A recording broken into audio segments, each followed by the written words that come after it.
penser que la commande publique ne se résume qu'à la seule facette des marchés publics. Or que la doctrine ou les pratiques internationales nous apprennent, nous enseignent que dans la commande publique, on a vraiment une catégorisation de contrats administratifs parmi lesquels les marchés publics, il y a des délégations de services publics au rang desquels on peut retrouver l'affermage, la concession ou la régie intéressée, et voir dans une plus large mesure le contrat de gérance aussi. À côté de ça, on a le nouveau-né qui est le contrat de partenariat public. Donc, une fois, on peut trouver les PPP à paiement usagé, PPP à paiement public.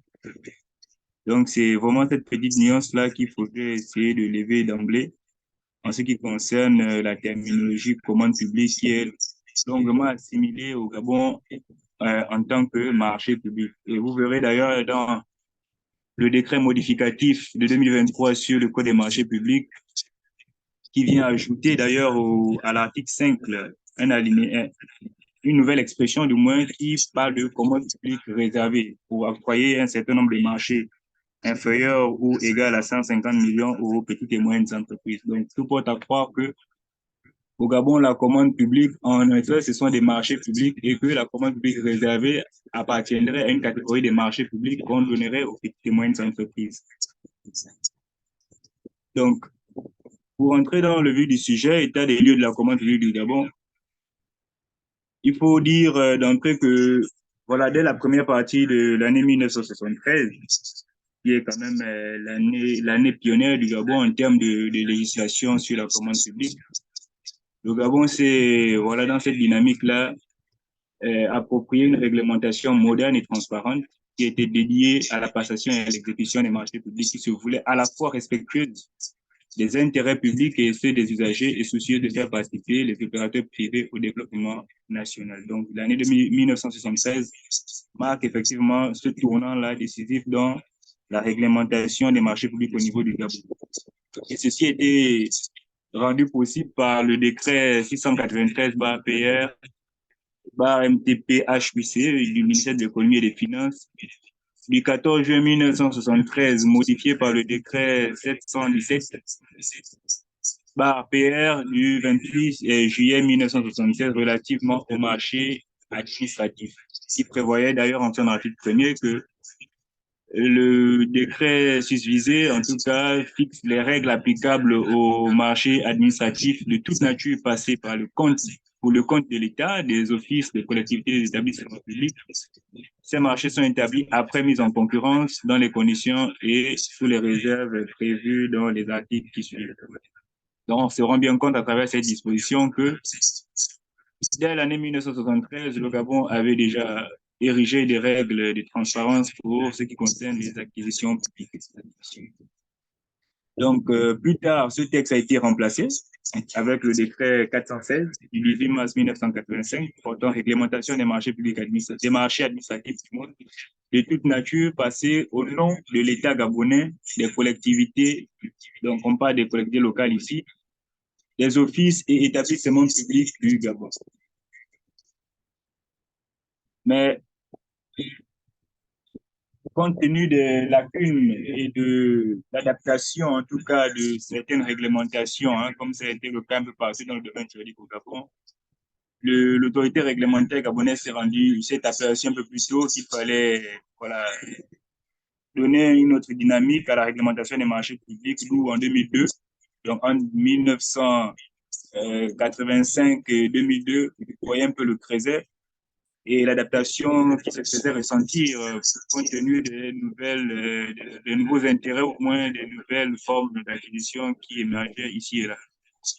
Donc, il y a eu le décret 1140 par PR, par FEFDP du 18 décembre 2002 qui portait le code des marchés publics. Mais très tôt, en tout cas, les autorités gabonaises se sont rendues très vite compte que cet outil en tout, de promotion des marchés publics et je veux dire, une partie des délégations, enfin, des partenariats plus privés, on a entendu par là les délégations des services publics qui est consacrée aussi à travers ce code-là. Ces autorités se sont rendues très vite compte que ce texte-là avait la particularité de promouvoir du moins le cumul des fonctions de contrôle, de passation et d'exécution des régulations pour la seule direction générale des marchés publics qui la rendait ainsi juge et partie. Il est donc apparu nécessaire dans le souci de corriger ces imperfections qui se faisaient sentir, de procéder à une énième réforme qui a vu l'avènement, entre autres, du décret 0254 APA du 19 juin 2012 relatif au code des marchés publics et avec pour innovation majeure la création de l'Agence de régulation des marchés publics. Donc, au titre des dispositions de ces décrets, il a été relevé l'aménagement de 3 formes de délégation des services publics. Il s'agit plus précisément, comme je le disais tantôt, de l'affermage, de la concession et de la régie intéressée. Mais la mise en application de ce nouveau code a nul doute permis d'enregistrer des avancées significatives qui ont propulsé le dispositif gabonais au niveau des standards internationaux, tant du point de vue de la transparence, de l'économie et de la rationalisation de l'utilisation du budget de l'État, ainsi que de la participation du secteur privé national aux appels d'offres, notamment les petites et moyennes entreprises.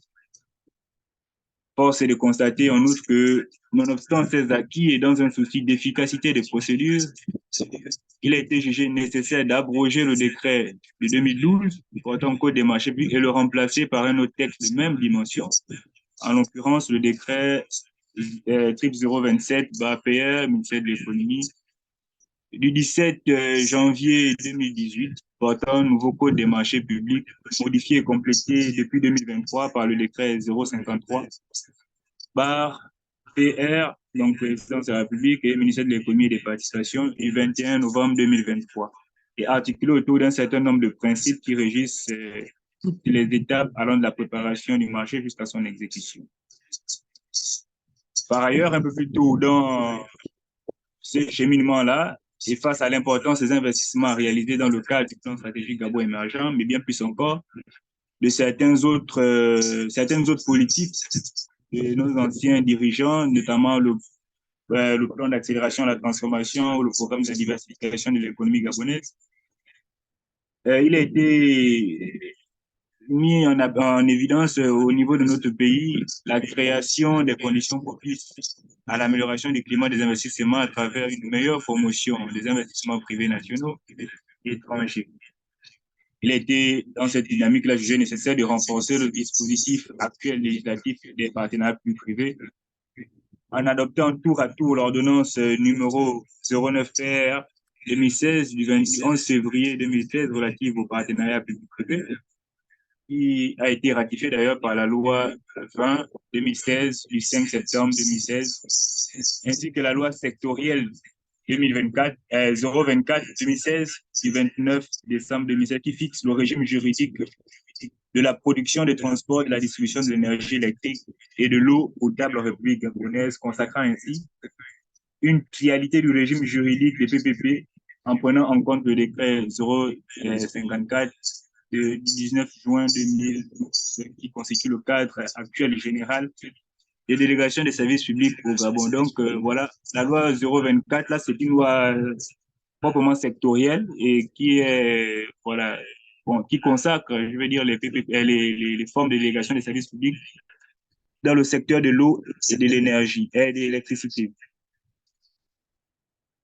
À côté de cette présentation de l'état des lieux de la réglementation de la commande publique, on va faire une présentation, du moins une analyse du cadre juridique actuel des marchés publics et des PPP. Donc, en ce qui concerne les marchés publics, du point de vue du champ d'application, l'article 3 préconise que seules les autorités contractantes qui sont clairement citées sont habilitées à appliquer le code. Elles se regroupent en 2 catégories, parmi lesquelles on a les personnes morales de droit public, donc les personnes sont les autorités contractantes classiques, État, collectivités locales, établissements publics. Et d'un autre côté, on a les personnes morales de droit privé agissant pour le compte de ces personnes morales de droit public-là, notamment les sociétés d'État, associations formées par ces entités et les sociétés d'économie mixte.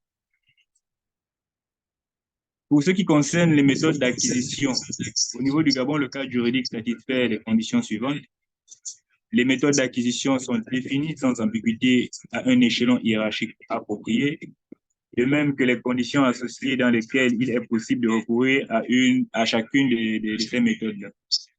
L'appel d'offres au Gabon, sans autre précision concernant ces modalités, est le mode d'acquisition par défaut, donc par principe, prévu à l'article 56 de notre Code des marchés publics, et qui dispose entre autres que les marchés publics sont passés en principe par appel d'offres et exceptionnellement par entente directe ou encore appelé marché des gré.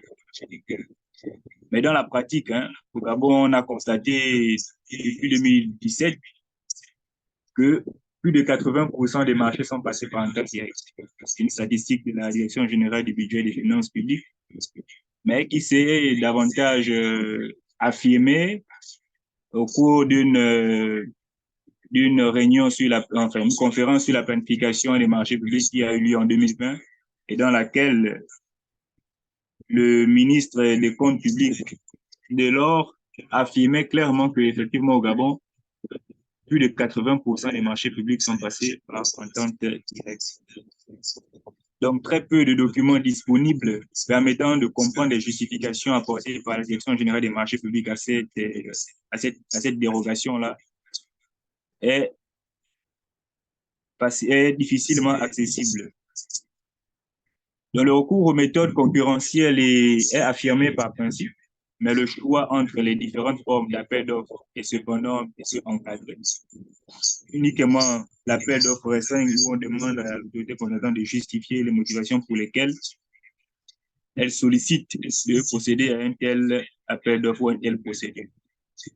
Après ça, il faut dire qu'au Gabon, le code, dans ses méthodes d'acquisition, a prévu des mesures concurrentielles d'acquisition et offre un éventail approprié de possibilités afin de garantir le rapport qualité-prix, l'équité, la transparence, la proportionnalité et l'intégrité.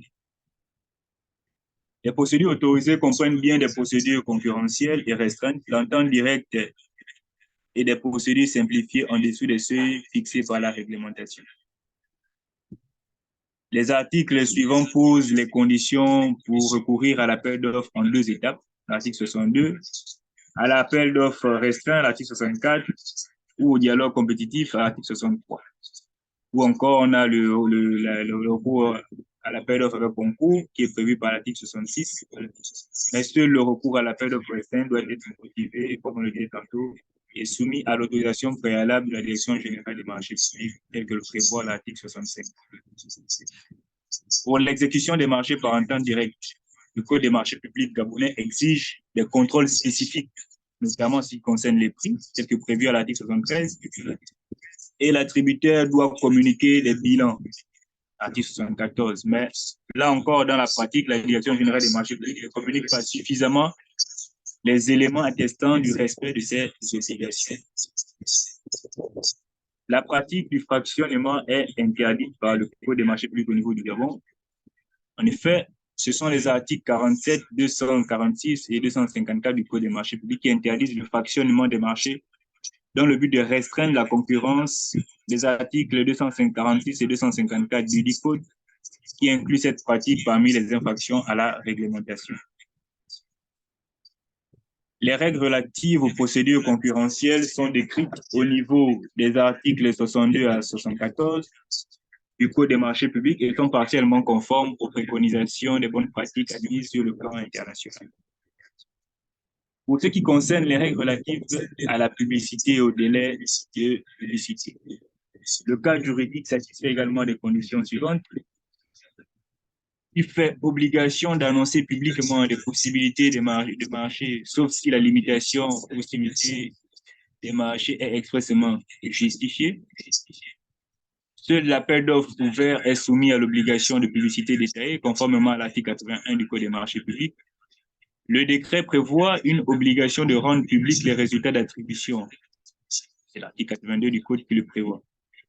Donc, au niveau de l'article 11 du Code des marchés publics, l'autorité contractante est chargée d'élaborer les plans simplifiés de passation des marchés pour l'année N+1, qui sont ensuite validés par la Direction générale des marchés publics et qui en assure d'ailleurs la publicité au sens de cet article 47.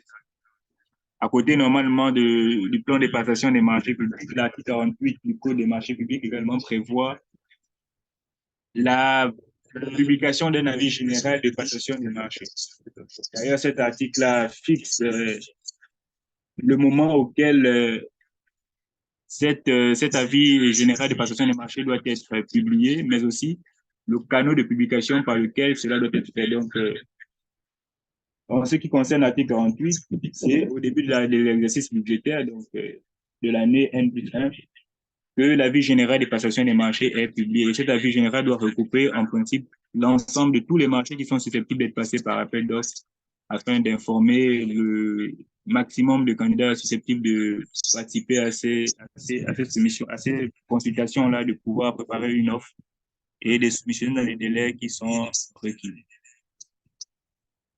À côté de ça, il faut dire que seules les publications papier sont effectuées et encore de manière sporadique dans la presse ordinaire, puisque le journal des marchés publics ne paraît plus depuis quelques années.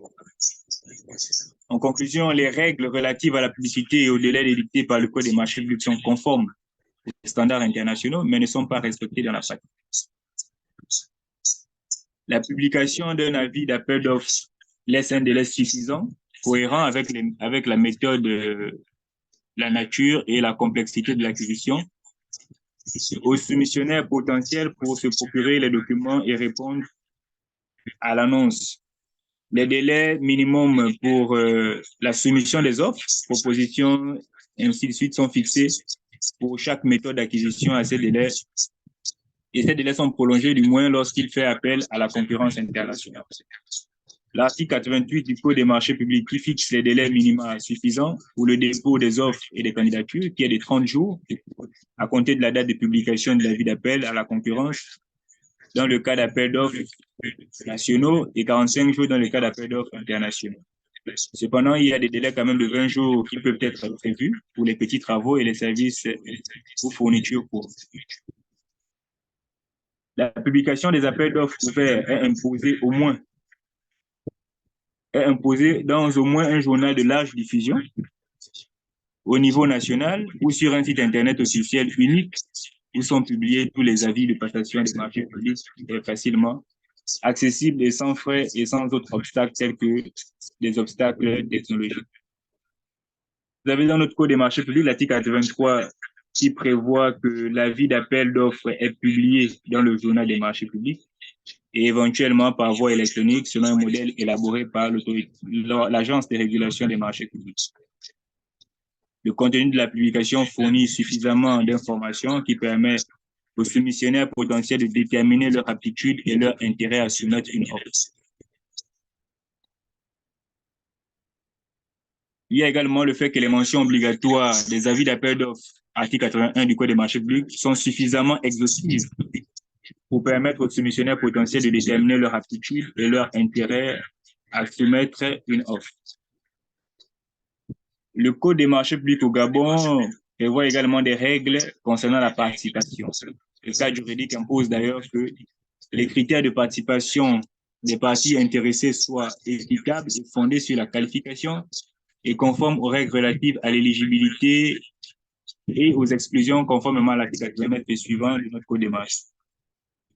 En application des articles 119 à 123 du Code des marchés publics, un régime de préférence, donc marge de préférence de 10% pour les travaux et 15% pour les fournitures, est mis en œuvre par les entreprises gabonaises, pour les entreprises gabonaises dans les appels d'offres et les marchés sur un temps direct en cas d'équivalence des offres.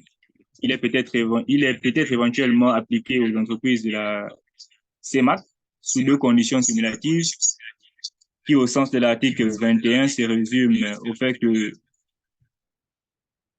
il peut être dérogé à cette exigence en cas de groupement conjoint. Donc, c'est ça la première condition.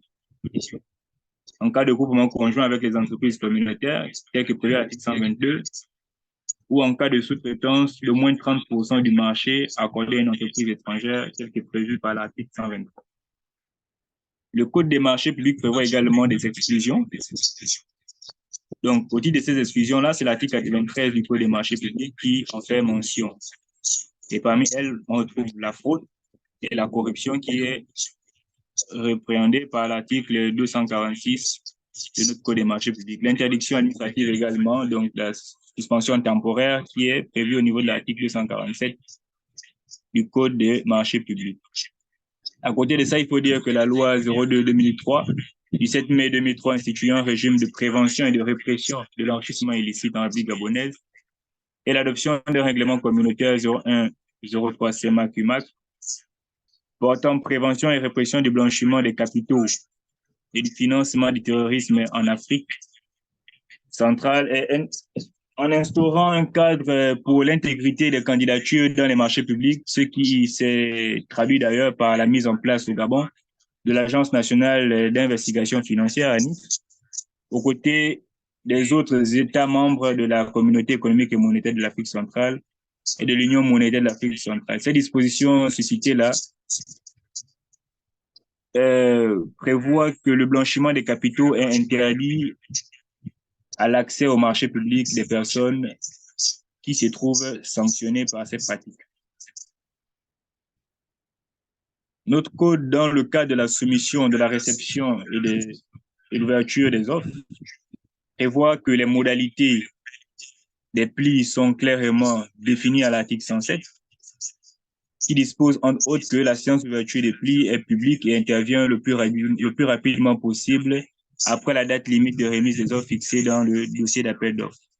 La séance d'ouverture des plis est présidée par le président de la cellule d'évaluation des offres en présence des candidats ou de leurs représentants qui souhaitent y prendre part et éventuellement en présence d'un observateur indépendant. L'article 107 du Code des marchés publics prévoit également que le procès verbal doit être signé par les membres de la commission d'évaluation des offres et, le cas échéant, par l'observateur indépendant.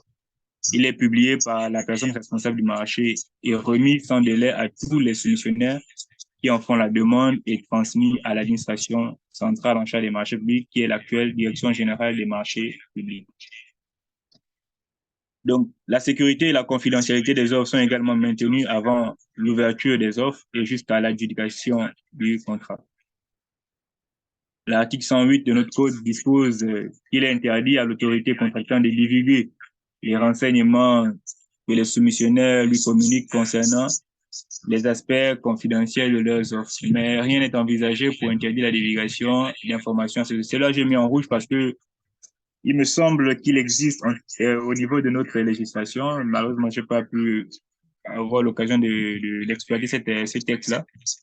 Mais il y a un document, un texte quand même qui, je pense, un arrêté qui prévoit les conditions de divulgation d'informations à caractère confidentiel. Le mode de soumission et de réception des offres est régi par les articles 96 à 98 du Code des marchés publics et par les dispositions du dossier d'appel d'offres. Il est bien encadré et clair et empêche bien un rejet inutile des offres. Le droit de contestation et de formation de recours dans le cadre de notre législation des marchés publics est également prévu, en ce sens que les participants aux procédures de passation des marchés ont le droit de contester les décisions ou actions prises par l'entité adjudicatrice. Le critère est partiellement satisfaisant, en ce sens que, du point de vue du contentieux et des autres sanctions relatives au marché public, tel que prévu par le Code des marchés publics, qui institue d'ailleurs le recours au stade de passation.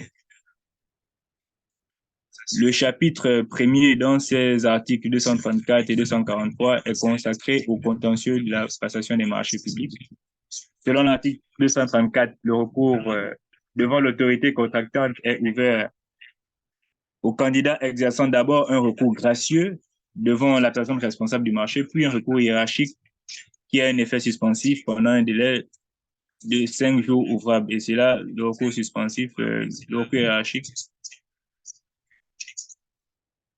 Et globalement, dans la pratique, il faut dire que les préconisations du cadre juridique en matière de recours ne sont pas encore conformes aux bonnes pratiques internationales reconnues.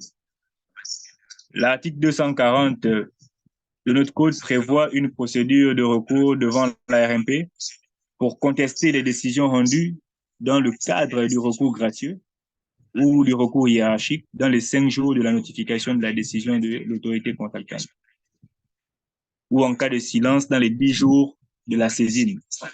mais les pouvoirs de l'ARMP relatifs aux recours précontractuels portés devant elle ne sont pas clairement énoncés dans notre législation.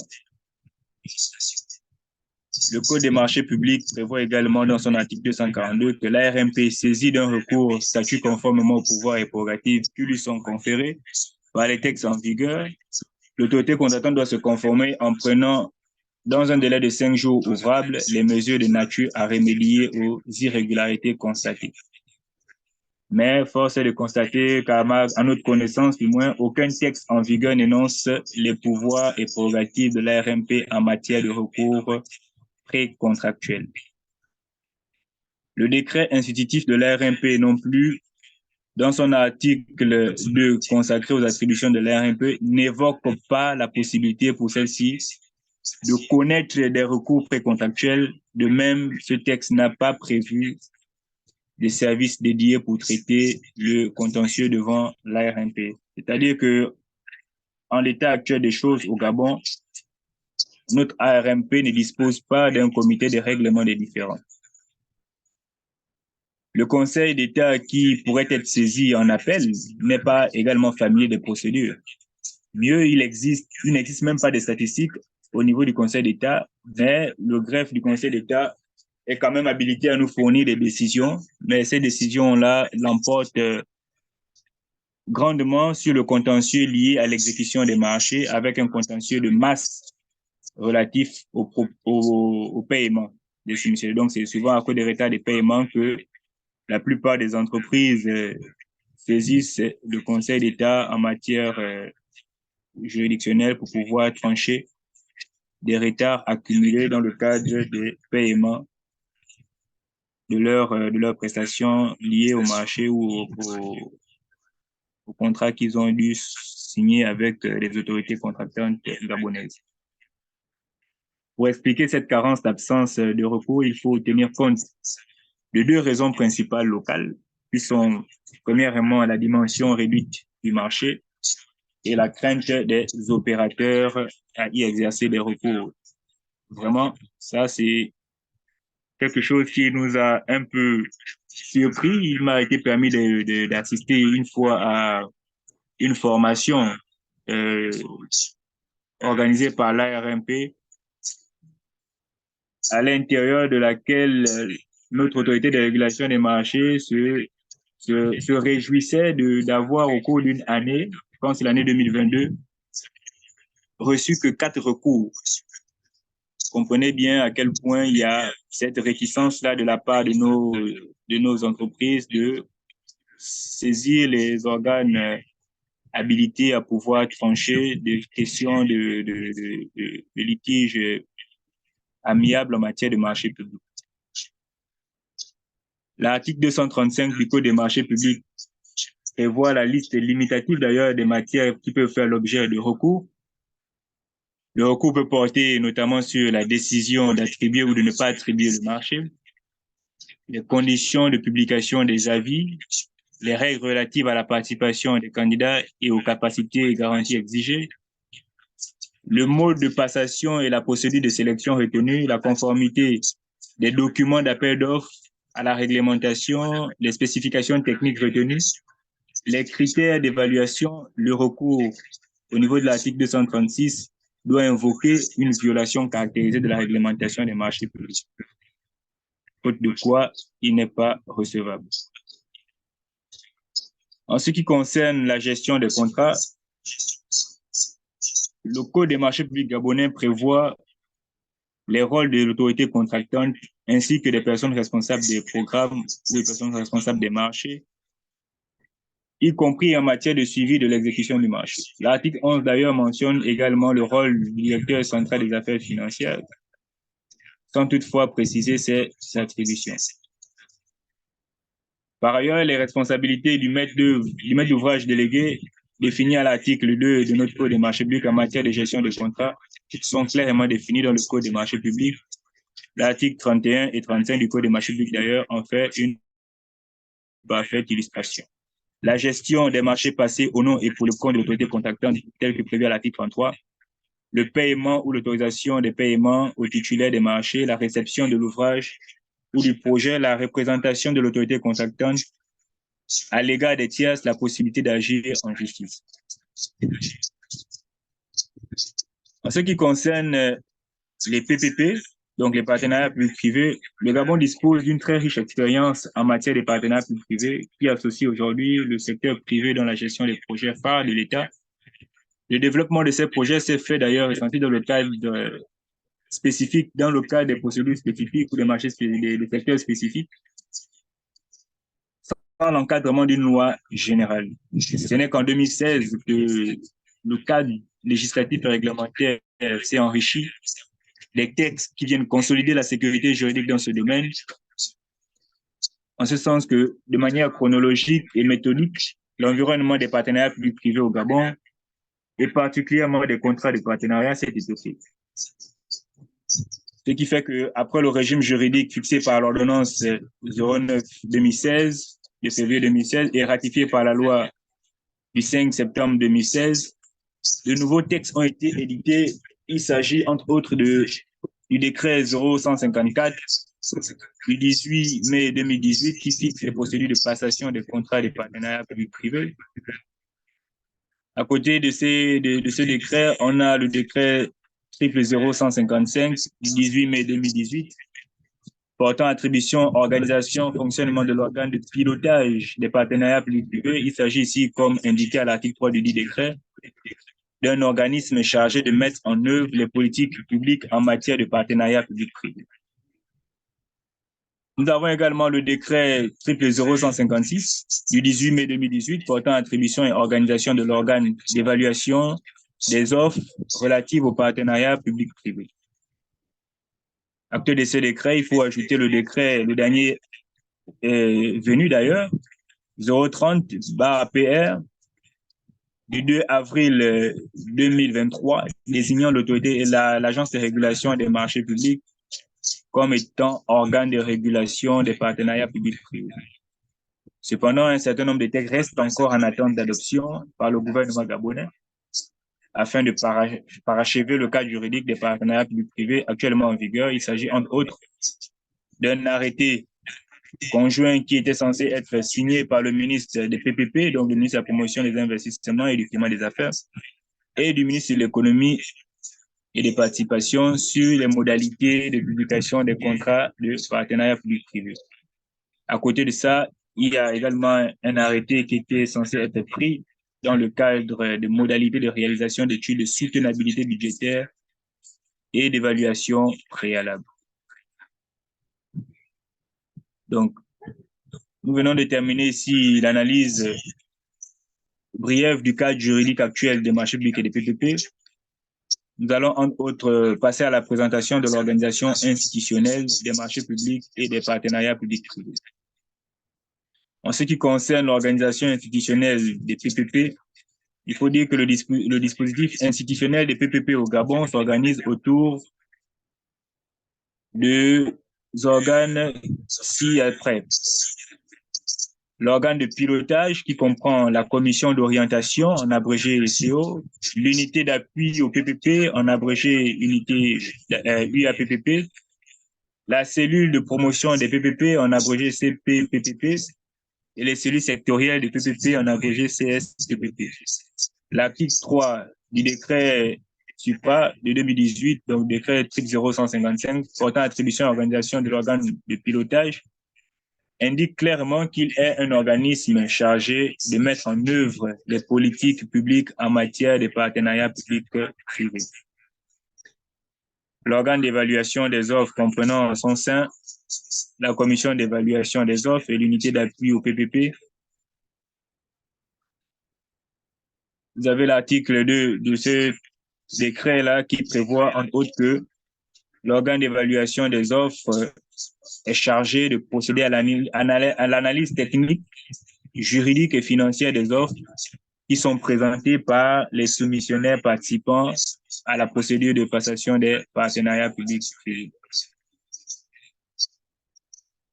En tant qu'organe, comme organe de contrôle, enfin, l'organe de contrôle censé être mis ou entré en vigueur à travers un décret qui continue d'être en attente, toute proportion gardée, parce qu'à l'état actuel, nous n'avons pas, en fait, au niveau du Gabon, encore d'organes de contrôle proprement habilités et dont le dispositif juridique a été mis en place. En ce qui concerne l'organe de régulation, c'est l'Agence de régulation des marchés publics qui en assure la régulation des contrats des partenariats publics-privés depuis le 2 avril 2023. Donc, cette agence de régulation, dans le cadre de ses missions de régulation des PPP, doit connaître de tout contentieux non juridictionnel issu des contestations liées à la procédure de sélection de l'attributaire du projet. Ces contestations tiennent notamment au non-respect des principes de liberté d'accès, d'égalité de traitement, d'objectivité, de concurrence et de transparence des procédures de sélection de l'attributaire du projet. Concernant le régime institutionnel des marchés publics, en dépit des autorités classiques que sont l'État, les collectivités locales, les établissements et tout autre organisme chargé de réaliser des missions pour le compte de ces dernières, nous avons au Gabon quand même, dans notre ordonnancement institutionnel, deux organes qui sont essentiels pour la séparation des fonctions de contrôle et de régulation dans les marchés publics. Donc, c'est le Code des marchés publics qui le consacre au niveau de son article 9 et la mise en place effective de ces organes a été possible par le décret 0278/PR, ministère de l'économie et des participations, du 22 août 2014 fixant les règles d'organisation de l'Agence de régulation des marchés publics, d'une part, et d'autre part, on a le décret 027/PR, ministère de l'économie et des finances, du 18 mars 2020, portant création, attribution et organisation de la Direction générale des marchés publics. Avant ce décret-là, il faut dire toutefois que c'est la Direction générale des marchés publics qui était un service qui était enfoui à l'époque dans la Direction générale du budget et des finances publiques, d'où il a été dit plus haut que cette Direction générale du budget et des finances publiques avait en quelque sorte l'hypertrophie de pouvoir de régulation, de contrôle, et donc qu'elle était à la fois juge et partie. Donc, il a fallu, et au regard de la recrudescence du taux des marchés passés par un temps direct, remettre en place, faire renaître la Direction générale des marchés publics afin d'assurer un contrôle a priori efficient nécessaire à la bonne conduite des procédures de passation et d'exécution des marchés. La Direction générale des marchés publics a comme attribution ici de centraliser la passation, l'approbation et le contrôle de l'exécution de la commande publique, délivrer un visa de conformité juridique sur les avis des dossiers d'appel d'offres avant le lancement de chaque procédure, ainsi que leurs modifications éventuelles.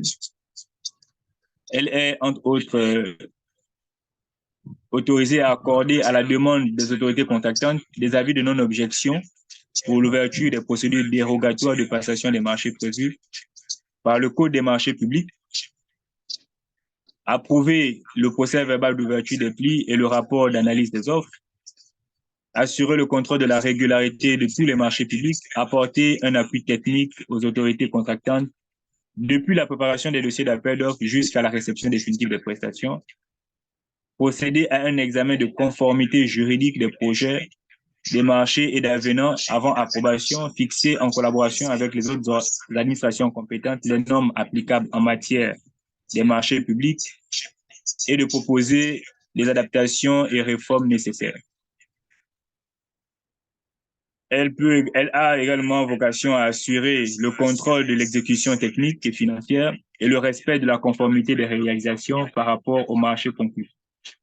Fixer en collaboration avec les autres administrations compétentes les normes applicables en matière de marché public, de proposer des adaptations et réformes nécessaires à une administration de la commande publique. Dans ces règles d'organisation, le décret qui consacre la mise en place de la Direction générale des marchés publics consacre les services d'appui, les services centraux et les services déconcentrés au rang desquels se trouvent les cellules de passation des marchés publics et les délégations provinciales des marchés publics qui jusque-là, nonobstant le fait que l'article 42 de notre Code des marchés publics prévoit qu'un arrêté devrait être pris par le ministre de l'économie pour déterminer les seuils de compétences entre la Direction générale des marchés publics et ce service déconcentré. Malheureusement, cet arrêté, du moins, s'est fait toujours attendre et donc rend incomplet le dispositif institutionnel des marchés publics en ce qui concerne justement ces cellules-là, parce qu'à ce jour même, on n'a pas de texte proprement dit qui organise les cellules de passation des marchés, encore moins les directions provinciales, les délégations provinciales des marchés publics. Ce qui fait que dans la pratique, d'ailleurs, des marchés publics au Gabon, se rend bien compte que la publication des plans de passation des marchés connaît très souvent un retard fréquent. À côté de ça, vous avez le fait que ces plans de passation des marchés ne sont pas toujours envoyés ou transférés à la Direction générale des marchés publics dans les délais imposés par la réglementation, puisqu'il est dit dans notre code que 2 semaines après le vote de la loi de finances, en principe, tous les plans de passation des marchés publics devraient être publiés et mis à la disposition du public. Malheureusement, en l'état actuel, pour le plan de passation de l'année 2024, il semble que la Direction générale des marchés publics, avec les services compétents, ne sont que dans une phase de divulgation de la planification. Donc, cette Direction générale des marchés publics va à l'encontre de certaines administrations concernées par les marchés publics pour leur faire des formations sur la planification des marchés publics.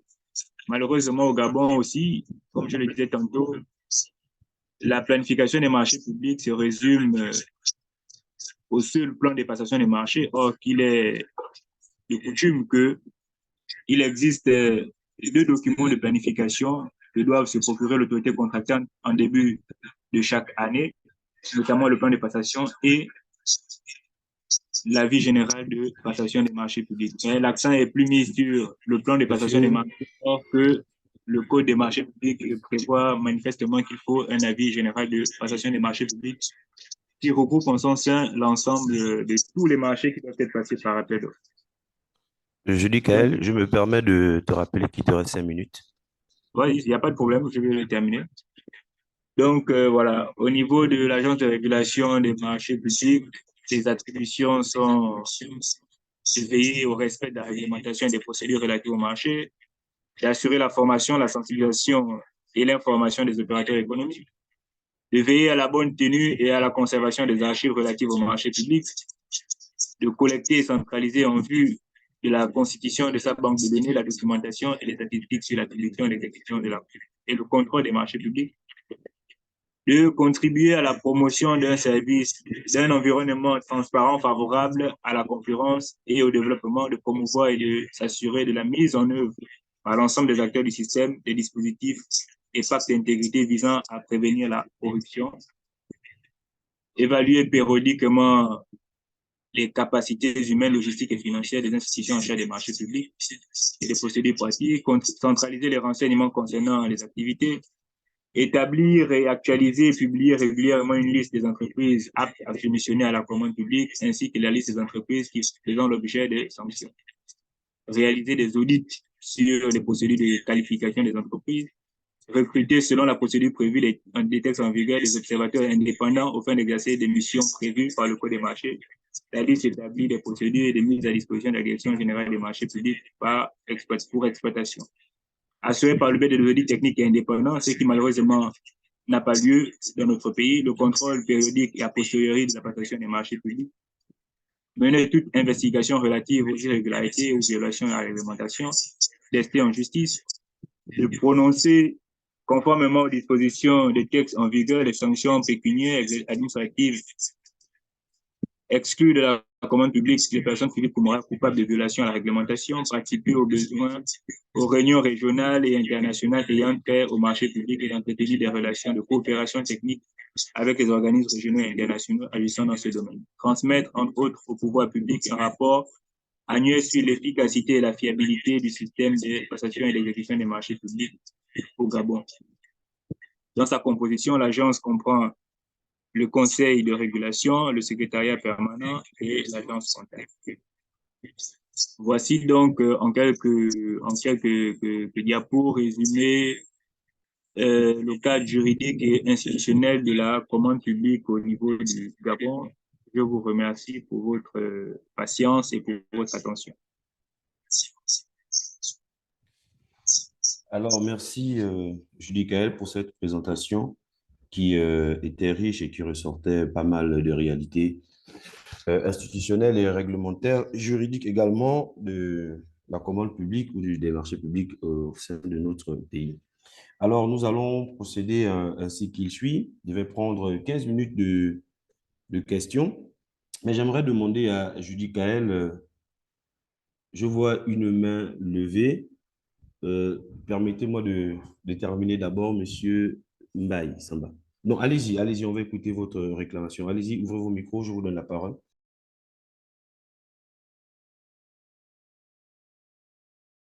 Monsieur Mbaye, il y a une main levée. Donc, je disais, je vais reprendre rapidement. Je suppose que c'est la première question. Donc, nous allons procéder à 20 minutes de questions-réponses. Et ensuite, nous allons avoir 15 minutes de contribution. Les contributions, bien évidemment, de Monsieur John Eric ou de toute autre personne intéressée à apporter des éléments de réponse.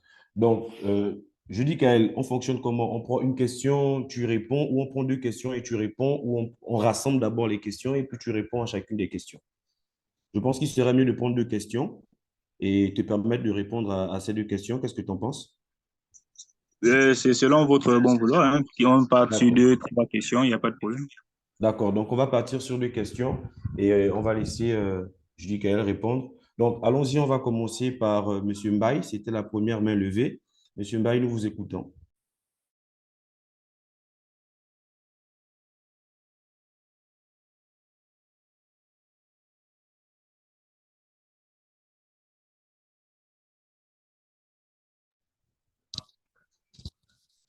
D'accord. Vérifie dans le chat. Non, il n'y a pas. Monsieur Baye, si vous m'écoutez, vous avez la parole parce que vous avez levé la main en premier. D'accord. En attendant que Monsieur Baye Samba trouve une solution à son micro, nous allons prendre la question de Monsieur Crépin parce qu'il avait aussi levé la main. Si Monsieur Crépin m'entend, vous avez la parole.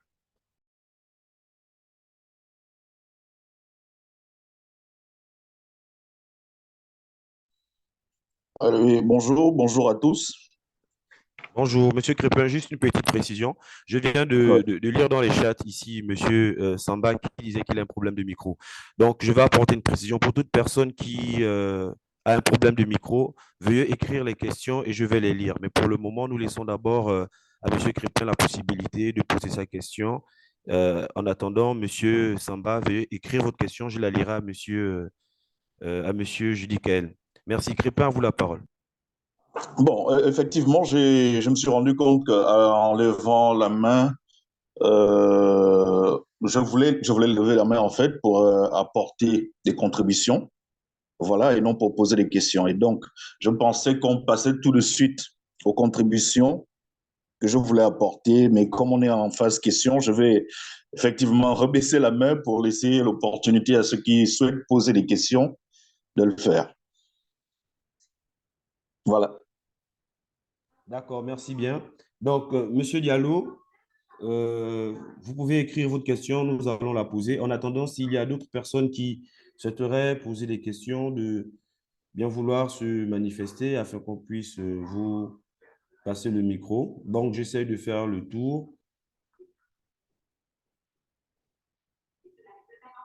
S'il n'y a pas de questions, on va directement basculer à la phase contribution. Mais je laisse d'abord au soin à Monsieur Samba nous écrire sa question pour que nous puissions la poser monsieur, à monsieur Judy Kael. Je pense qu'on peut prendre des contributions et en attendant de voir les questions arriver. Hein. D'accord. Il n'y a pas de manifestation pour les questions pour le moment. Donc, on va directement basculer euh, aux contributions. Donc, s'agissant des contributions, la première personne qui a levé la main pour contribuer à cette édification, c'était Monsieur Crépin. Alors, Monsieur Crépin, nous vous écoutons.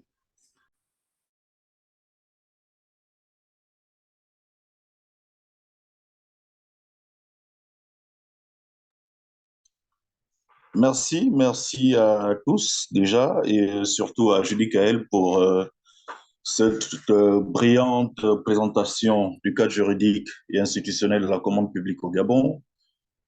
J'ai pu noter qu'il a fait un rappel historique des différentes législations qui ont concouru, en tout cas le chemin parcouru par le cadre juridique et institutionnel d'abord, sur les marchés publics, appelés autrefois contrats administratifs, parce que les PPP ne sont intervenus qu'un peu plus tard, à la faveur de l'ordonnance du 17 juin 2004 en France. Donc, c'est une présentation qui permet effectivement de nous rendre compte de l'évolution du cadre juridique de la commande publique et des innovations apportées par différents textes qui ont parfois modifié, parfois abrogé d'autres pour aboutir aujourd'hui au cadre juridique actuel. Mais mon intervention concerne surtout le cadre juridique des partenariats publics-privés. Judy Kael, on se connaît très bien.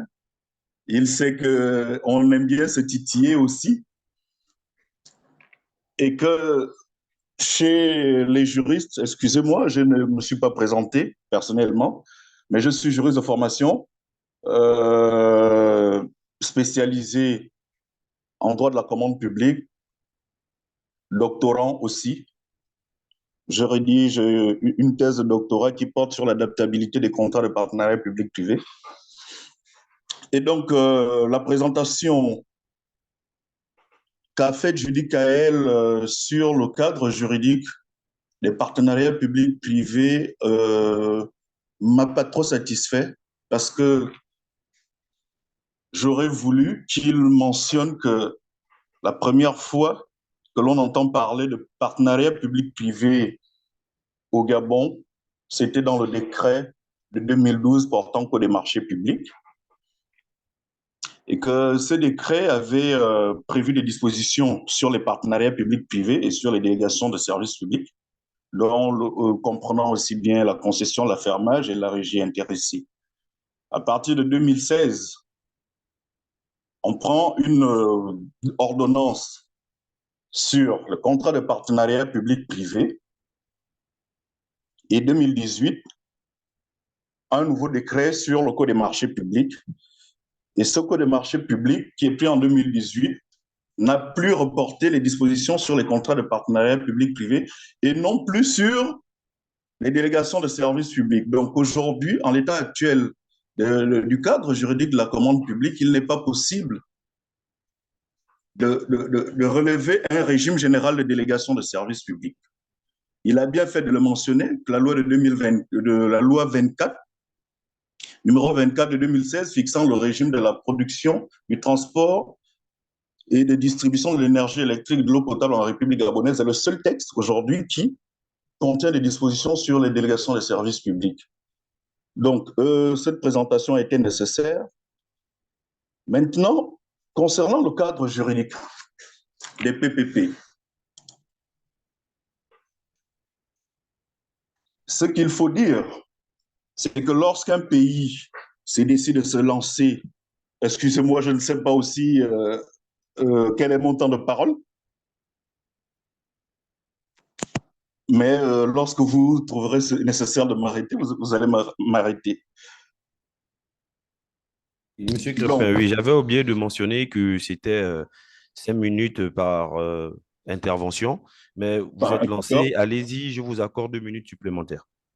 Ok, d'accord. Donc, on dira que en l'état actuel, je dis qu'elle a bien fait de le souligner, la législation sur les PPP au Gabon est incomplète.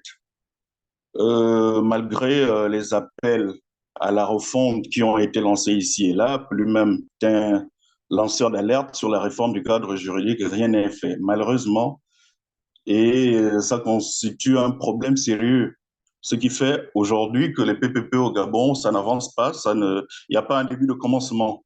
On peut annoncer les projets de PPP signés par là et à la fin, les projets ne se réalisent pas effectivement à cause du problème de cadre juridique. Je pense que parce qu'on n'a pas pris en compte, voilà, les principes généraux qui gouvernent ou les objectifs qui sont poursuivis dans l'érection d'un cadre juridique sur les partenariats publics-privés.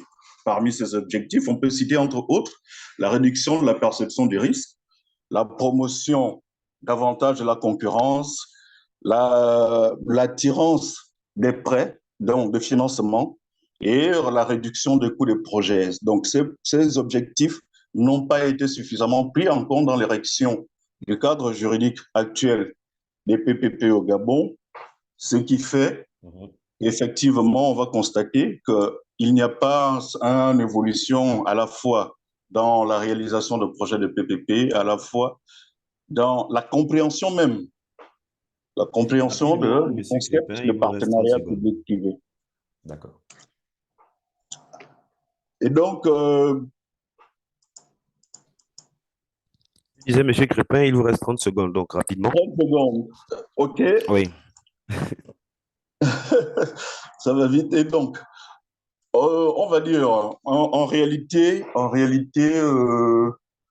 le cadre juridique en l'état actuel, ce qu'il faut retenir, c'est qu'il est, comme le dit souvent un humoriste, il est à refaire. Il faut le refondre complètement pour prendre pour prendre encore un certain nombre de problématiques à couvrir et des bonnes pratiques internationales en matière d'érection de cadre juridique sur les PPP. Voilà un peu la contribution que je pouvais apporter. Merci. Merci, Monsieur Crépin. Donc, rapidement, un autre tour de table. Euh, il nous reste en gros 5 à, oui, 6 à 7 minutes pour le temps d'intervention. Sinon, on va combler parce qu'il n'y a pas eu de questions. Mais avant de demander encore des nouvelles contributions, j'aimerais savoir si M. Sembabaye a trouvé une solution pour pouvoir poser sa question pour qu'on puisse la lire. Donc, en attendant qu'il nous envoie sa question, y a-t-il d'autres contributions particulières ou d'autres questions, d'autres interrogations que les membres qui prennent part à ce webinaire euh, euh, peuvent nous soumettre?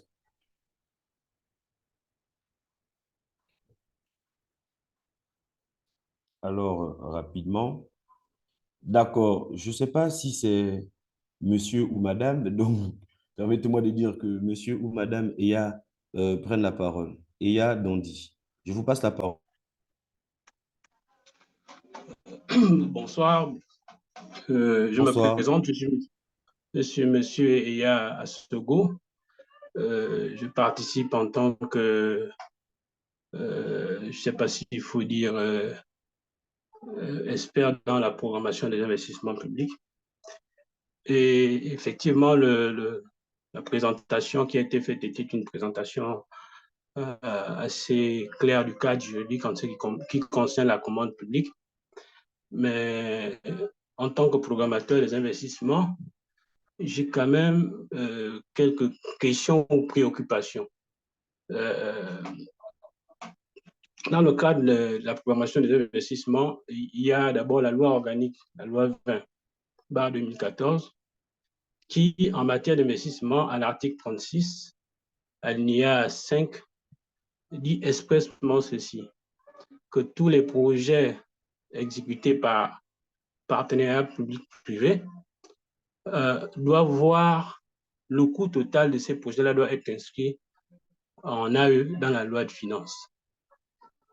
Et la remarque que je m'en vais faire, et ensuite la question que je vais poser, sont celles-ci. La remarque, c'est que jusqu'à présent, dans la loi de finances, on ne retrace pas les PPP. Même dans le programme d'investissement public, il n'y a pas encore la prise en compte des PPP. Et ça se fait ressentir dans le cadre juridique que M. Julie Kael, j'espère que c'est bien le prénom, a présenté, parce que dans le décret qui institue les PPP, il n'est nullement fait question il n'est nullement fait mention de ceci, du fait qu'il faudrait que la loi de finances retrace ces projets-là. Et même, ça pose une difficulté au niveau légal, parce que, en principe, tel que le dit la loi 20/2014, la loi organique 20/2014, tout ce qui est projet ou recette ou dépense de l'État doit être tracé dans la loi de finances. Or, en l'état actuel, ce n'est pas le cas pour les partenariats publics-privés. Alors, la question que je voulais poser, n'étant pas expert dans ce domaine, est-ce que c'est une question d'ordre, c'est orthodoxe que la loi des finances ne retrace pas les PPP, ou alors c'est une omission du cadre juridique?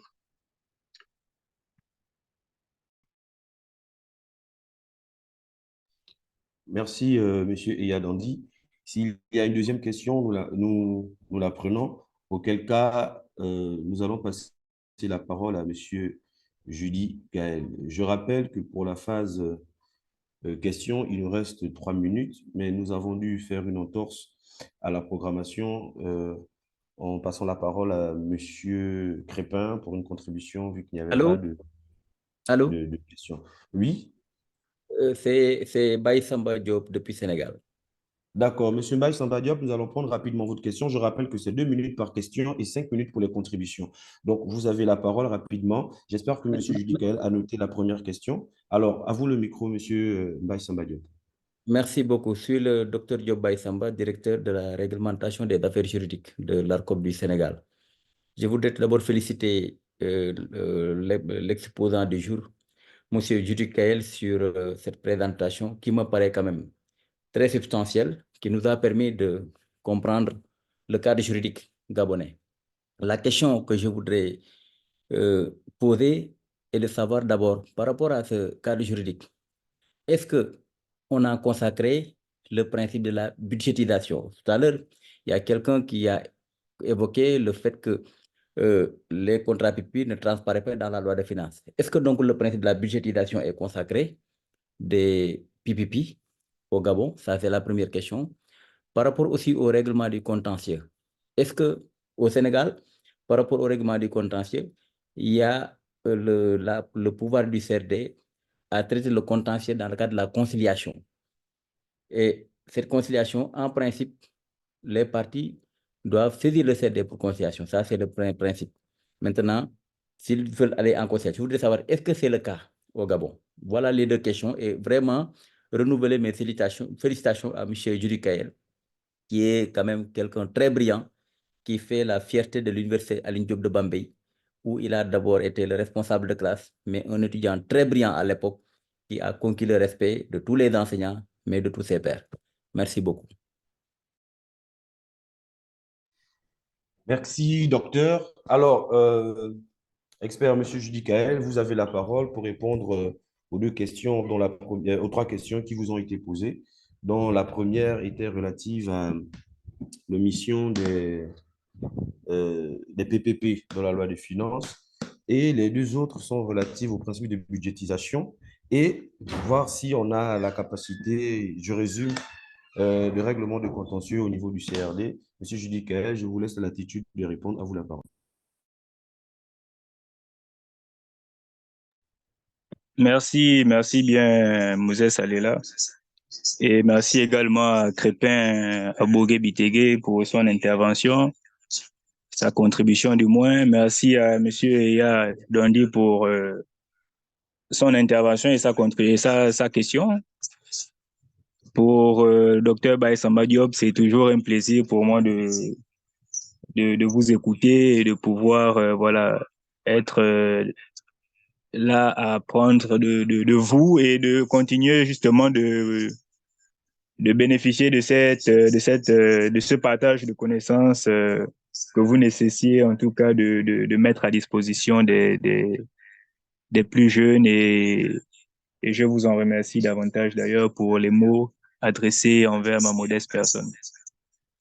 Pour ce qui concerne la question relative à l'omission de la programmation des PPP dans le cadre, c'est un peu la question, je pense qu'elle se rapproche un peu à la première question de M. Baye Samba Diop. Moi, je pense que clairement, hein, je ne pourrais pas parler d'omission à partir du moment où j'estime qu'au Gabon, en tout cas en ce qui concerne la politique de promotion des partenariats publics-privés, nous ne sommes pas encore partis d'un point A pour aller vers un point B. Parce qu'en l'état actuel même des choses, si vous voyez dans le dispositif juridique, dans le dispositif institutionnel, le seul organe existant actuellement, et même, je veux dire, existant à compétence réduite, parce que la seule personne qui a été nommée jusqu'à ce jour, ce n'est que le coordonnateur de l'unité d'appui au PPP. Donc, ça veut dire qu'à ce jour-là, au Gabon, la politique de développement des partenariats publics-privés ne peut pas être mise dans le cadre de la loi des finances. En ce sens, c'est vrai que les dispositions sont prévues pour que cette budgétisation-là soit inscrite au sein de la loi des finances. Mais sauf qu'aujourd'hui, dans le point de vue de la pratique, on ne va pas budgétiser quelque chose dans la loi des finances, or qu'on sait qu'on n'a pas de politique proprement parlée dans le cas des PPP. Vous avez par exemple la transgabonaise, c'est un exemple que je prends, la transgabonaise, pour laquelle on nous a longtemps fait je veux dire, des éloges sur le fait que celle-ci devait être financée sous forme de partenariat public-privé. Mais cette transgabonaise, moi j'ai l'occasion de travailler aujourd'hui sur cette transgabonaise. On est quitté du contrat initial du PPP pour se retrouver aujourd'hui dans un marché public qui a été alloti. Donc, c'est pour montrer en quelque sorte que le cadre, la promotion en tout cas des politiques de développement des infrastructures ou des politiques de développement des secteurs des secteurs sociaux de base du moins, n'est pas assez mis en valeur, d'abord dans le cadre de la volonté politique, parce qu'il faut reconnaître quand même que l'État d'antan était dans une dynamique qui n'avait pas permis, en tout cas, que la politique des PPP ou la politique de développement de nos infrastructures par le biais des PPP soit réellement effective. Donc, à ce moment-là, je me dis que est-ce qu'on va programmer quelque chose sur la loi des finances, or que ces crédits ne vont servir réellement à rien? Puisqu'en réalité, en ce qui concerne d'abord, parce que pour qu'il y ait une promotion des PPP, il faut bien qu'il y ait les organes dédiés à la manifestation ou au contrôle de cette politique de construction des infrastructures en place. Si elles ne sont pas mises en place, j'estime que c'est pas évident qu'on puisse du moins, voilà, qu'on puisse fixer dans la loi des finances un certain montant qui permette de prendre en compte la politique des PPP, or que sur le plan de vue institutionnel, on n'a même pas d'abord les organes qui sont habilités à pouvoir conduire ces politiques-là. En ce qui concerne le principe de la budgétisation, je pense qu'au Gabon, effectivement, il y a, sauf erreur de ma part, hein, mais je crois qu'il y a une budgétisation par programme au niveau du Gabon. Mais je n'ai pas des informations particulières concernant cette budgétisation par programme, malheureusement. Et donc, je serais, à moins que Crépin, qui est, me semble-t-il, au service du budget, et je pense que le service des investissements publics pourrait peut-être nous apporter des éclaircissements à ce propos, en guise de contribution. Mais je crois qu'au Gabon, en tout cas, il y a une budgétisation par programme. Maintenant, je ne sais pas trop quels sont les tenants et les aboutissants parce que effectivement, je n'en ai pas eu l'occasion de mener des recherches à proprement parler sur ce côté-là. Pour ce qui concerne le règlement du contentieux au niveau de notre ARMP, pense que la difficulté relève du fait d'abord qu'au sein de notre ARMP, il n'existe pas un comité de règlement des différends. À côté de ça, vous avez une ARMP qui se retrouve aujourd'hui dans les locaux du ministère de l'économie et des participations.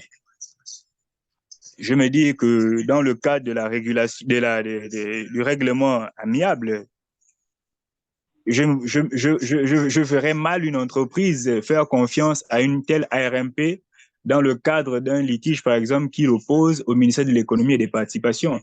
Ceci montre la fragilité de cet organe de régulation-là, qui part d'abord du manque en son sein d'un comité de règlement des différends pour traiter justement l'ensemble des recours susceptibles d'être menés par les entreprises ou par certains soumissionnaires. Mais à côté de ça, vous avez aussi le fait que au niveau de nos entreprises ou au niveau des entreprises concurrentes ou participantes à la commande publique, il y a un gros problème en termes de ressources humaines en ce qui concerne, en tout cas, le domaine de la commande publique. On a vraiment un grand manque en termes de ressources humaines, ce qui fait que certaines entreprises, souvent par peur de ne plus du moins être sollicitées pour certaines prestations, se recusent se recuse le droit de saisir l'ARMP en cas de litige. Et ça, c'est monnaie courante, en tout cas dans notre pays, où des entreprises qui sont pourtant à mesure de saisir l'autorité de régulation des marchés publics pour ce qui concerne le contentieux précontractuel ou même contractuel,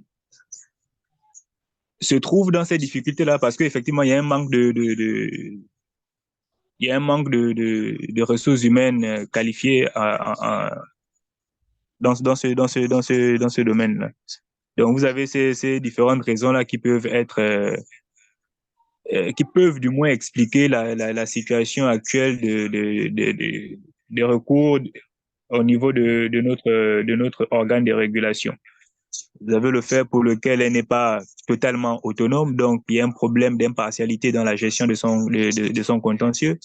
Et en 2023, d'ailleurs, l'ARMP, au cours d'une formation, se réjouissait même d'avoir au moins obtenu 4 recours au cours d'une année. Mais quand on s'interroge à partir d'une telle réjouissance, on se rend bien compte qu'il est inadmissible en fait que notre organe de régulation puisse être en mesure de se réjouir d'avoir traité que 4 recours tout au long d'une année. Donc ça montre bien qu'il y a un manque de confiance envers cette autorité de régulation qui se trouve, je le dis bien, jusqu'alors dans les locaux du ministère de l'économie et des participations, or qui est censé être un organe indépendant et sur le point de vue administratif et financier. Il y a cette méconnaissance qui est très répandue au sein de nos entreprises du cadre juridique et institutionnel des marchés publics. Vous avez des entreprises qui ne s'y intéressent même pas. Donc, ce qui fait que les recours sont vraiment rares. Et voilà, donc c'est ce que je pourrais apporter par rapport aux questions qui m'ont été adressées, tout en espérant avoir donné des éléments de réponse qui puissent être favorables aux attentes des personnes qui ont intervenu. Merci. D'accord. Merci pour votre intervention, Monsieur Judy Kael. Il nous reste en gros 15 minutes pour les questions et les contributions, vu que à cause du problème du docteur Samba Diop, on a dû jumeler les deux. Mais toutefois, je voudrais apporter aussi une contribution dans ce sens, en allant dans le sens de projet, parce que vous l'avez si bien dit, Judy Kael, on a une méconnaissance, les entreprises ont une méconnaissance criable des procédures de passation de marché et ça embête un peu. Là, je vais prendre le cas de M. Dandy qui parlait du fait qu'on n'ait pas budgétisé les PPP au niveau de la loi de finances. pour être dans les financements extérieurs, donc des bailleurs, nous pouvons remarquer par exemple que les projets comme le PIS, le programme d'investissement du secteur de l'éducation, les projets comme ISWACA, le projet d'harmonisation, ces projets-là ont bel et bien été budgétisés. C'est des projets, par exemple, je pense que pour le PIS, c'est financé par l'AFD et pour ISWACA, c'est financé par la Banque mondiale. C'est des projets qui sont budgétisés et on laisse toujours en rade les PPP.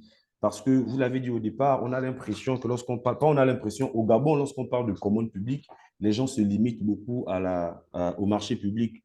Et entre-temps, ça englobe également d'autres marchés comme l'affermage, la concession et les PPP. Donc, notre cadre juridique est, on va dire quoi, n'est pas assez outillé dans ce sens.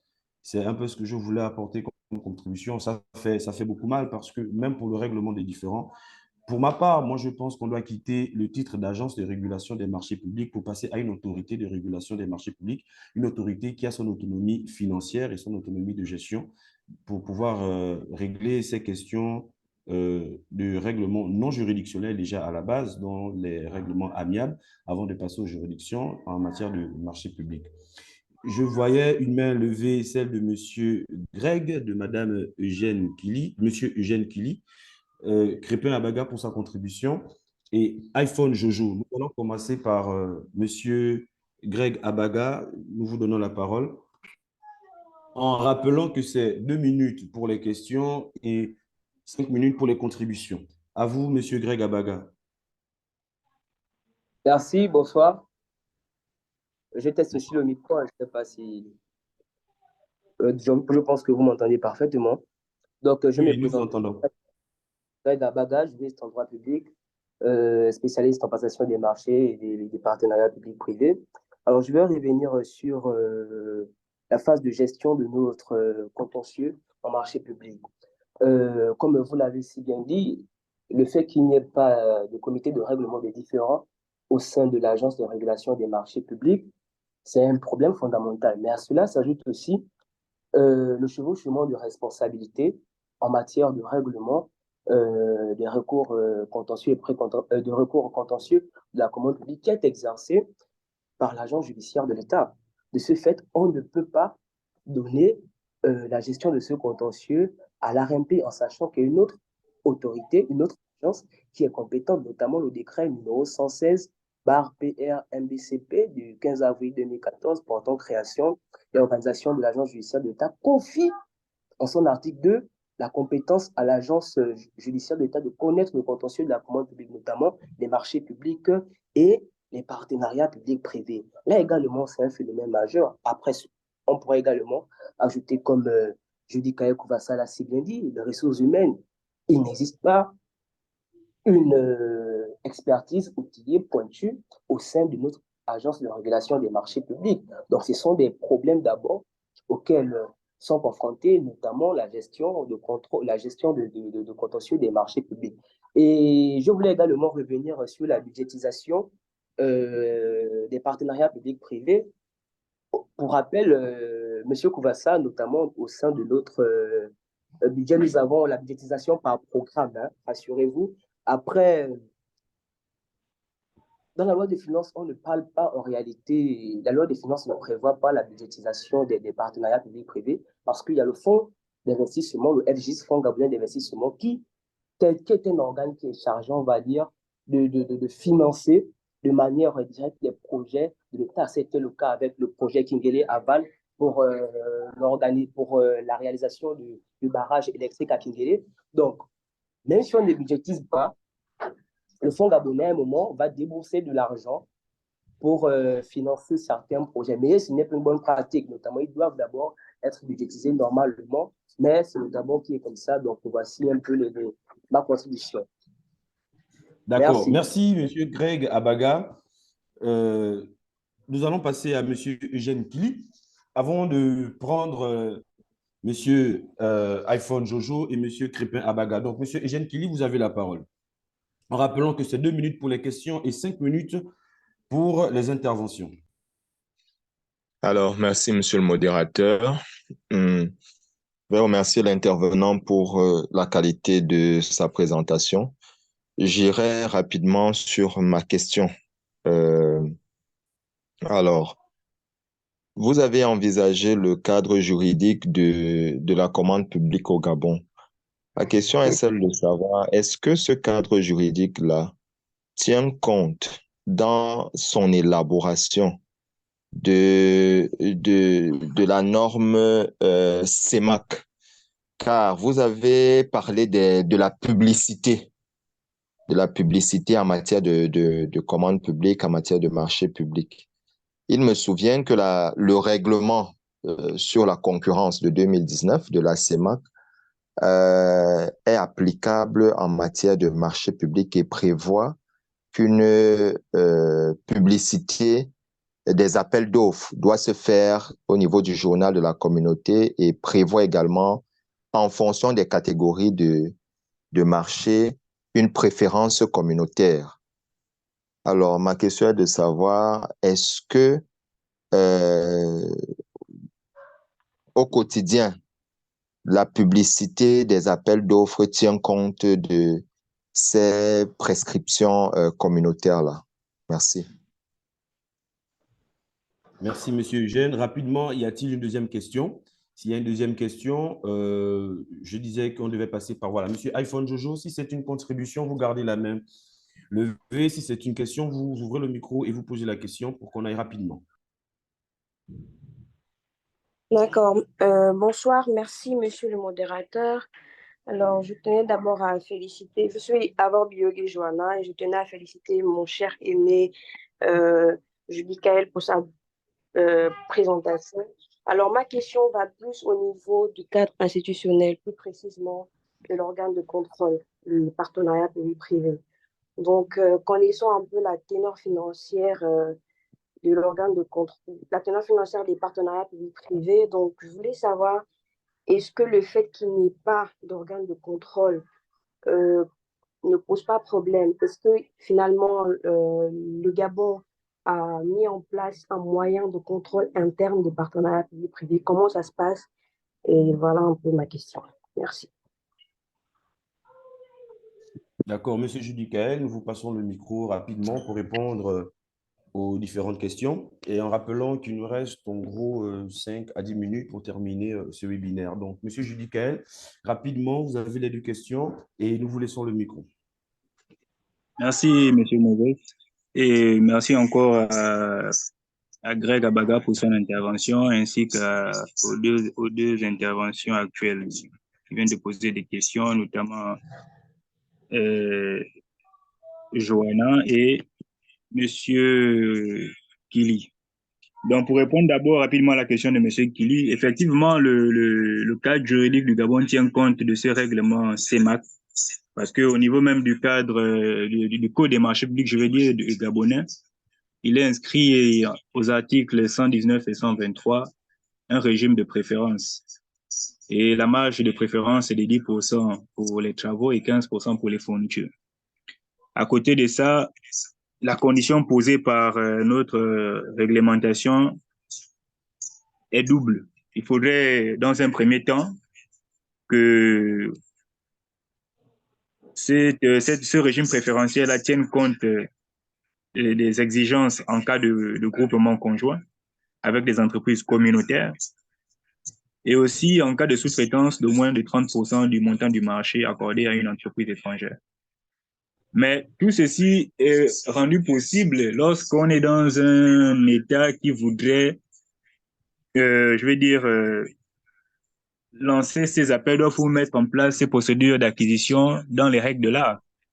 Mais si vous êtes dans un État où 80% des marchés sont passés par entente directe, je commence à me demander moi-même à partir de quel moment on pourrait faire application de ces règles en matière communautaire ou de ce règlement en matière communautaire, puisque en termes de transparence et de gestion dans les deniers publics, dans les finances publiques, telles que prescrites par le règlement CEMAC, le Gabon s'est bien doté d'une loi en 2015 qui reprend en tout cas les prescriptions prévues par ce règlement CEMAC-là. En termes de règlement sur les régimes préférentiels, le Gabon a également adopté ces textes. Mais le fait est que nous sommes dans un pays où on sort d'une situation où il y avait que 80, ou 80, plus de 80% des marchés se faisaient par entente directe. Donc, en principe, même l'appel d'offres national, on le découvre, on le découvre seulement de jour au jour, puisque les plans de passation des marchés publics ne nous indiquaient pas, ou du moins, enfin, moi, pour moi, ce qui me concerne, j'ai jamais vu dans un journal de grande diffusion comme notre journal quotidien, l'Union, un avis d'appel, un avis de passation de marché qui informe l'opinion publique que au cours de telle année, telle autorité contractante voudrait passer tel ou tel autre marché. À partir de ce moment, si ce marché ou cet appel d'offres doit se faire sur le cadre d'un appel d'offres communautaire, je suis, enfin international du moins, donc qui régit un peu les aspects communautaires, je suis bien en train de me poser les questions de savoir à partir de quel moment ces autorités condamnantes qui n'utilisent pas déjà les canaux locaux pour pouvoir mettre en place un certain nombre de procédures, le faire lorsque le marché est financé sur budget national pour essayer de donner au moins aux entreprises communautaires la possibilité de venir soumissionner. Cela se fait seulement, je pense, hein, quand ce sont des marchés qui sont financés par des bailleurs qui sont très regardants sur le cadre de leurs procédures d'ailleurs. Mais dans le cas des procédures financées par le budget national, déjà 80% des marchés, plus de 80% des marchés étaient passés par un temps direct. Donc, à partir de ce moment-là, faire application des règles du régime préférentiel est un peu compliqué. Mais dans le cadre du projet de réhabilitation de la route Tilé-Bifou, dans lequel j'ai l'avantage d'exercer, il nous est arrivé, dans le cas des sous-traitances, d'élargir le champ de la concurrence de ces entreprises-là, adjudicatrices-là, de pouvoir étendre. Là, c'est quand on parle d'ailleurs de l'agrément, si on se rend compte qu'au niveau national, les PME pour lesquelles l'entreprise voudrait soumissionner le marché ne sont pas agréées, elle a la possibilité également de recourir à une PME qui exerce dans le même domaine, dans le domaine de compétences recherchées, mais qui se retrouve au niveau de l'espace communautaire.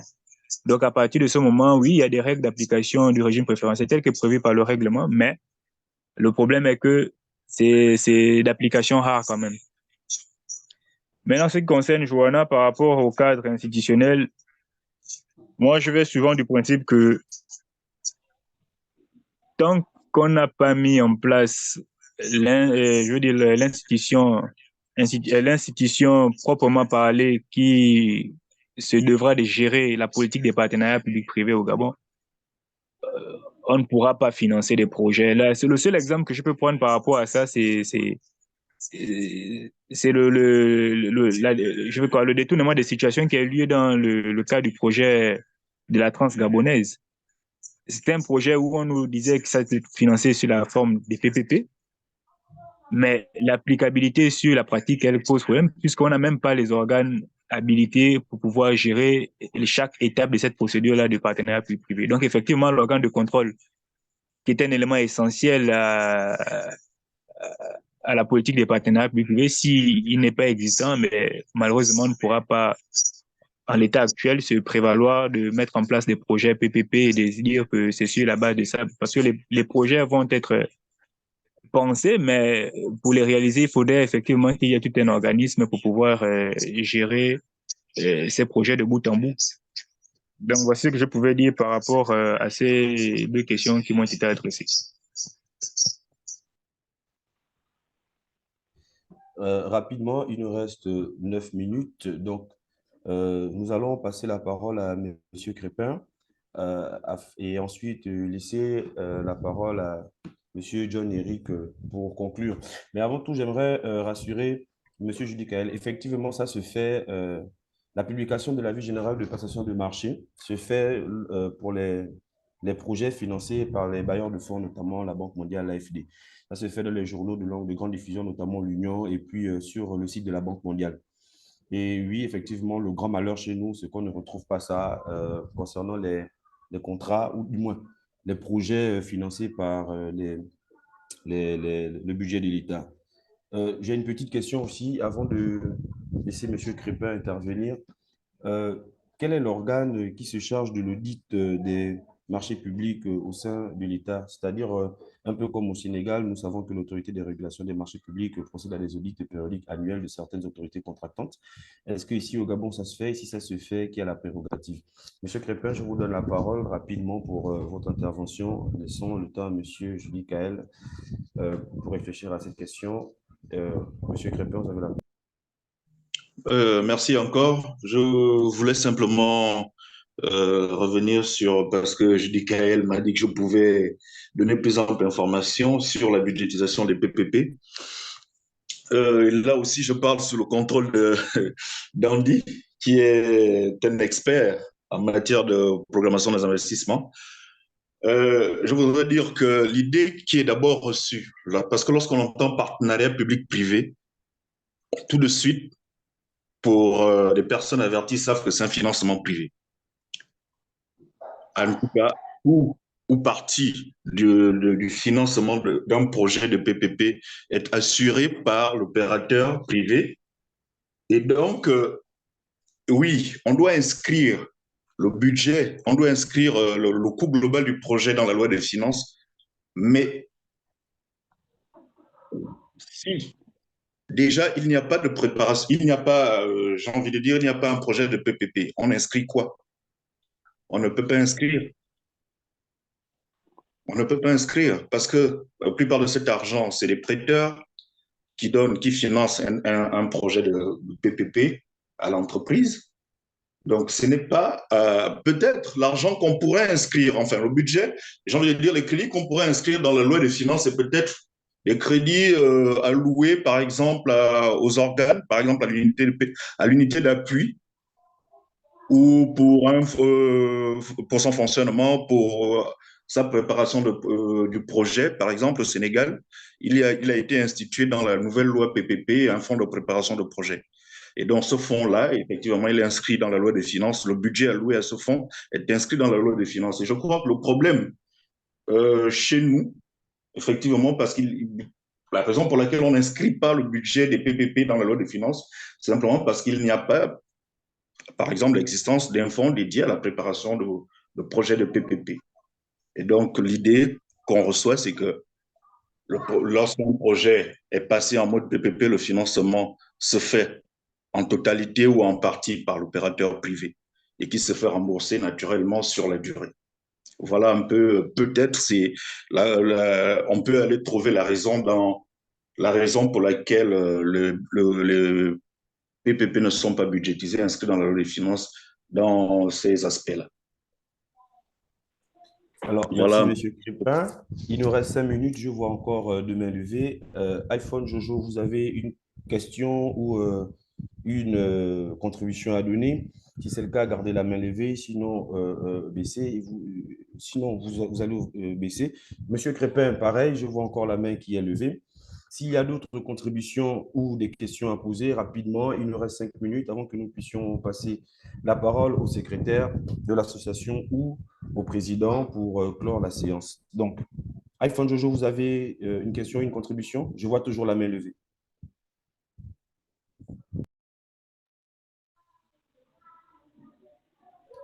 D'accord, pas de réaction. Alors, nous sommes arrivés au terme de notre présentation. Nous félicitons. Comme que tu avais une question posée, là.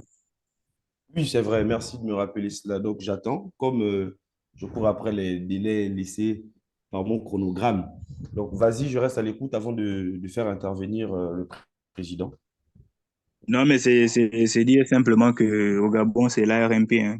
En ce qui concerne l'audit indépendant des marchés publics, c'est l'ARMP qui est tenu de mener ces audits, donc de recruter des cabinets indépendants pour mener des audits de la conformité à la réglementation des marchés publics au cours d'une année déterminée. Mais sauf que ouais, malheureusement, dans la pratique, j'ai eu dire au sein avec de la part de certains dirigeants de l'ARMP que cela se fera bientôt. On continue d'attendre. C'est pour ça que je pose la question, parce qu'il n'y a pas de visibilité, il n'y a pas de rapport. Voilà, il n'y a pas. Ce qui fait qu'aujourd'hui, on n'a même pas de statistiques sur ce que nous coûtent les marchés publics sur le budget de l'État, parce que l'ARMP, dans son rapport après audit, est censé nous dresser quand même, nous donner un certain nombre d'informations, mais qui malheureusement n'en est pas le cas actuellement. Donc, rassurez-vous, c'est bien l'ARMP qui est censé, parce que d'ailleurs, la loi actuelle, enfin, le décret actuel qui organise le fonctionnement de l'ARMP est bien clair dans dans son article 2, qui prévoit d'ailleurs que cet article-là prévoit que l'ARMP est chargé d'assurer par le biais d'audits techniques indépendants le contrôle périodique a posteriori de la passation et de l'exécution des marchés en liaison avec les organes de contrôle administratif. D'accord. Donc, c'est bien ça que je pouvais apporter par rapport à la question. Merci, M. Judicaël Kouvassa. Nous sommes arrivés au terme de votre intervention. Nous allons passer rapidement la parole au président, M. John-Éric Dika, afin qu'il puisse clore les débats. Monsieur John-Éric, vous avez la parole. Merci, monsieur le modérateur. Merci à Judicaël pour sa brillante présentation, pour les interventions des uns et des autres. Je me rends compte que, et c'est là sa charge d'ailleurs, que le secrétaire général adjoint Willy Hanoff, qui est gabonais, n'a même pas intervenu. Je suis surpris, d'autant plus qu'il mène un travail de scientifique de plaide là-dessus. Donc, on aurait bien aimé voilà, entendre sur la question, parce que c'est quand même le Gabon qui est à l'honneur aujourd'hui. Et j'ai remarqué que effectivement le Gabon est dans un processus, en fait, un processus de mise en place à la fois institutionnel et réglementaire ou bien juridique, globalement, de la gestion de sa commande publique. On s'en félicite, mais les choses ne sont pas d'autant plus simplifiées parce qu'on est toujours dans une sorte de dichotomie juridique avec d'une part des règles qui gouvernent le processus de passation des marchés, de suivi, d'exécution, de réception, et d'autre part, un autre cadre qui touche au contrat PPP. Bon, ça ne sert pas toujours à la simplification des acteurs à la fois, des opérateurs économiques, des acteurs institutionnels, et même des agents qui veulent intervenir ou bien qui veulent clarifier les choses. J'ai entendu tout à l'heure Judicaël nous rapporter que l'Agence de régulation des marchés publics ne fournit pas assez de statistiques. C'est le propre de toutes nos agences et il faut dire que même si ce sont des institutions à caractère indépendant, elles n'en sont pas pour le moins des autorités, mais on espère certainement que les transitions vont s'opérer, comme c'est le cas au Sénégal, qui devient vraiment un modèle en termes de régulation. Et voilà, et je voulais juste vous remercier là. Ah tiens, je vois la main du secrétaire général adjoint. Je vais lui laisser la parole. Bah, je crois il va terminer, mais moi, c'est mon dernier mot. Je vous dirais merci encore. Merci de vous être prêté à l'exercice. Et on espère que d'ici le mois prochain, on aura un autre webinaire, peut-être sur un autre pays, et qui sera aussi passionnant que celui-ci. Merci à tous. Et puis, je repasse la parole au secrétaire général qui pourra certainement clôturer. Ce ne sera pas pour clôturer, hein, Président, désolé pour ça, mais vous allez devoir revenir pour nous dire bonne soirée, parce que je ne peux pas parler après le Président. Voilà, bonsoir à toutes et à tous. Je n'interviendrai pas dans le fond, juste remercier l'ensemble des participants et pour un peu répondre voilà, l'intervention, au mot du président. Enfin, j'ai jugé utile de ne pas intervenir parce que le sujet sur lequel nous avons échangé est un sujet passionnant, surtout pour nous qui travaillons sur la question de la commande publique au Gabon. Et d'ailleurs, mes aînés ont déjà, enfin, je parle principalement de ceux que je connais particulièrement, je parle de Maître Kouvassa et de Maître Crépin à Bogué, qui sont mes aînés dans le domaine et qui ont quasiment tout dit. Et tout ce qu'ils ont dit, c'est quasiment notre quotidien, c'est ce que l'on partage tout le temps. Donc, j'ai jugé utile de ne pas revenir sur les mêmes éléments. Donc, ce sont nos réalités. Et on espère, comme Crépin me le dit souvent, que nous puissions changer la donne d'ici demain ou après-demain à travers les activités scientifiques et les travaux que nous menons. Voilà, Président, moi, je vous redonne la parole pour nous dire au revoir parce que je ne peux pas conclure devant vous. Voilà, merci à tous. Mais c'est justement pourquoi l'association existe. C'est justement pourquoi ces initiatives ont été lancées, des initiatives africaines ou bien panafricaines ont été lancées. L'association est là justement pour offrir une tribune aux jeunes que vous êtes, afin de pouvoir changer les choses dans nos différents pays africains, parce qu'on tient à eux, même si on n'est pas on ne vit pas forcément au sein de nos pays de racines, on pense à ce pays-là, et c'est pourquoi on a mis en place cette association qui regroupe toutes les forces vives de la jeunesse africaine à travers la commande publique, parce qu'on sait que c'est le moteur de développement actuel. Et puis, on espère que plus tard, certains qui seront des conseils, des avocats, des magistrats, des enseignants d'université, parmi cette jeune élite africaine, certains pourront apporter effectivement un nouveau regard. Je le dis parce qu'il y a des réformes qui se font. Vous savez, peut-être le Niger, après le coup d'État au Niger, il y a eu une profonde réforme sur la commande publique. La commande publique était le premier chantier de réforme je dis le Niger, de la Guinée, pardon, la Guinée-Conakry. C'était le premier chantier de réforme du président Mamadi Doumbouya. Je le dis parce que, effectivement, j'avais l'occasion de, si après ça n'a pas abouti, d'être contacté dans ce cadre-là où on voulait réformer le cadre guinéen de la commande publique. Donc, c'est des initiatives qui nous intéressent tous et qui vous intéressent principalement. Vous êtes la richesse de l'Afrique, quel que soit le pays où vous vous trouvez. Je constate d'ailleurs qu'il y a une forte communauté de Gabonais au Sénégal, je ne sais pas pourquoi. Mais c'est intéressant, ça permet de brasser des cultures, de brasser de faire une sorte euh, de sourcing chez le voisin, essayer de développer un peu des analyses de benchmark, des analyses comparatives et améliorer les choses telles qu'elles se font chez nous. Bien, je ne veux pas monopoliser la parole, c'était juste un mot pour vraiment encourager les uns et les autres à s'investir dans de telles initiatives et qui, ma foi, offrent véritablement de belles perspectives pour la suite de nos pays. Sur ce, je vous souhaite une très bonne soirée, un très bon week-end et au plaisir de se revoir dans un autre exercice. Merci, Président. Au revoir et bonne Merci. soirée. Bonne soirée.